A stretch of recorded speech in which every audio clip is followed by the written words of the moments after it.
Sekitar setengah tahun lalu, Sades rilis mouse wireless budget bernama Sades Oculus, yang mana itu mouse cukup oke juga ya karena setupnya wireless 2,4 GHz, sensornya 3325 dan harganya cuma 300 ribuan doang.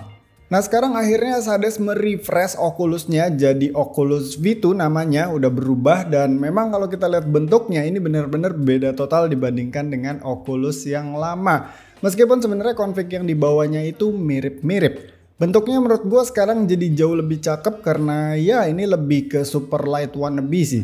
Dengan shape ambidextrous-nya yang slick banget, simple, nggak ada lekuk ekstrim dengan posisi HUM di bagian tengah. Di bagian samping dia udah ada side button yang ya bentuknya mirip-mirip sama super light sih. Tapi ini feel-nya masih mushy yang kemungkinan seperti biasa posisi micro switch-nya itu ngadepnya ke atas. Emang biasa nih mouse budget tuh gini sih. Di bagian atas standar ada scroll wheel yang udah dilapisi karet, nggak terlalu gede dan feel-nya oke lah. Ada satu tombol untuk adjust DPI juga yang bisa kita setting seperti biasa di softwarenya. Dan karena ini adalah mouse wireless, di bagian bawah tuh dia punya switch ya buat nyala matiin dengan 3 posisi.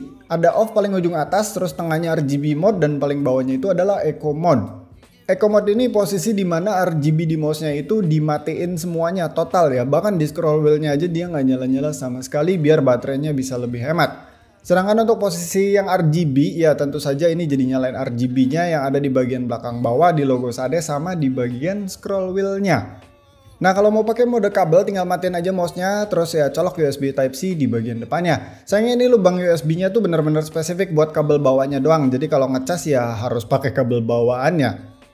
Tapi kalau emang mau dipakai mode kabel, mending pakai kabel bawaannya sih karena udah paracord dan justru bagus karena dia tuh punya header yang kecil jadi nggak bikin berat di bagian moncongnya. Oh ya untuk back covernya ini dia bisa dibuka tapi sayangnya di sini dia nggak ada cutout atau apapun ya jadi bukanya tuh nggak gampang-gampang amat. Ditambah lagi di sini kelihatan kalau memang back covernya ini nggak bener-bener fit perfectly ke main covernya karena ya dia masih ada gap yang bener-bener nggak seutuhnya rapet ya. Walaupun memang sih ketika dipakai ya tidak mengganggu karena nggak kerasa dan gapnya emang tipis banget. Nah di dalamnya sini dia tuh ada tempat buat simpen dongle-nya yang ini jauh lebih enak dijangkau daripada Oculus yang lama. Hal yang mungkin paling gua nggak suka dari Oculus V2 ini adalah ada di bagian coatingnya cuy. Karena ini untuk yang warna hitamnya parah nyeplak banget. Padahal tangan gua nggak keringetan, bener-bener kering. Jadi mungkin coatingnya ini terlalu sensitif sama lembab ataupun kering. Tapi untuk warna putihnya ya nggak kelihatan nyeplak kayak warna hitamnya sih. Cuman sayangnya yang warna putihnya ini kelihatan banget belangnya antara top cover dan juga side covernya. Di video mungkin nggak terlalu kelihatan ya, tapi in real life ini jelas banget sih. Agak-agak gimana gitu karena dia kan warnanya emang bukan two tone tapi nyatanya putihnya beda tone. Ya tapi untuk material plastiknya oke sih buat di harganya berasa cukup solid dan selama gue pakai nggak ada masalah sama sekali. By the way gue udah pakai mouse ini selama sekitaran 4-5 harian untuk daily use ya seperti biasa untuk kerjaan sama gaming-gaming tipis lah. Gue full pakai di eco mode jadi menggunakan konektivitas wireless 2,4 GHz nya dengan mode hemat dayanya ya mode eco-nya dan baterainya ya belum habis. Terus untuk konektivitas wirelessnya juga sejauh ini nggak ada masalah sama sekali meskipun gue pakai beberapa perangkat yang pakai dongle 2,4 GHz juga. Sensornya juga gue rasa buat daily use kayak office, gaming, dan lain-lain itu gue rasa udah cukup karena dia udah pakai 3325 dari PixArt sama dengan Oculus yang lama. Bahkan 3325 itu menurut gue udah cukup lah sebagai batas bawah sensor yang enak untuk diajak main game kompetitif. Tapi emang di sini fitnya tuh kelihatan nggak terlalu tebal sih jadi mungkin harus didukung juga sama mousepad yang enak. Dan by the way untuk dimensinya dia ada di 124,8 x 62,9 x 40,5 mm. Jadi udah termasuk bongsor dan tinggi yang HUM-nya itu ada di bagian tengah. Buat tangan gue sendiri dengan ukuran sekitar 18 x 8 cm sebenarnya masuk di semua grip sih. Tapi gue ngerasa paling cocok pakai palm grip doang di mouse ini. Dan dia ini cukup berat juga sih bobotnya. Dia ada di sekitar 90 gram mirip-mirip sih sama Oculus yang lama.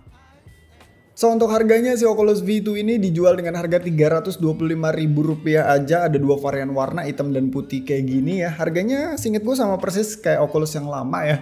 Seperti biasa linknya bakalan gue simpan di deskripsi di bawah. Ya sebenarnya secara config ini mouse ya seperti yang udah gue bilang kayak sama aja kayak Oculus yang lama. Cuman ganti baju doang karena shape-nya ya beda total emang sama Oculus yang lama meskipun sama-sama ambidextrous. Kalau ngomongin soal performa atau spek ya lagi-lagi sama-sama aja sih sama Oculus yang lama ya. Dia bisa dua mode, bisa kabel dan wireless dongle, sensornya 3325 dan bobotnya di atas 80 gram. Jadi apakah Oculus V2 ini lebih baik dari versi lamanya? Kalau ngeliat dari shape-nya gue rasa iya sih, karena gue lebih demen shape-nya yang V2 ini daripada yang versi pertama. Dia lebih enak gitu buat dipegangnya, dan gue suka juga ngelihatnya karena dia lebih slick, lebih polos ya, kayak super light aja gitu. Jadi cuman bulat aja, maksudnya udah nggak ada lekuk yang macem-macem, nggak ada hal-hal yang aneh. Cuma sayangnya lagi-lagi ya, ini problem yang ada di Oculus versi pertama yang gua keluhkan itu dibawa lagi sama V2 ini, yaitu soal coating atau surface treatmentnya yang agak kurang oke, karena warna hitamnya ini kelihatan banget nyeplak ya. Sebenarnya ya bisa dibersihin sih, cuma malas aja ngeliatnya gitu, mouse hitam yang banyak bekas ceplakan tuh kelihatannya kayak kotor banget gitu. Dan ya sayang aja ini udah V2 tapi masih nyeplak gitu, masa harus nunggu V3 buat sampai si coating atau surface treatmentnya lebih baik lagi. Itu aja sih paling, dan bisa dibilang ya mouse ini kalau dari spesifikasi sama performa seperti yang udah gue bahas juga ya, dia tidak ada huge improvement sebenarnya, sama aja gitu-gitu aja.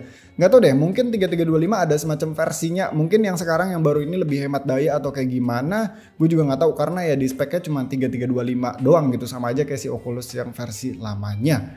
So ya paling segitu aja yang bisa gue bahas tentang si Sades Oculus V2 ini. Thank you yang udah nonton, sampai ketemu di video selanjutnya. Bye.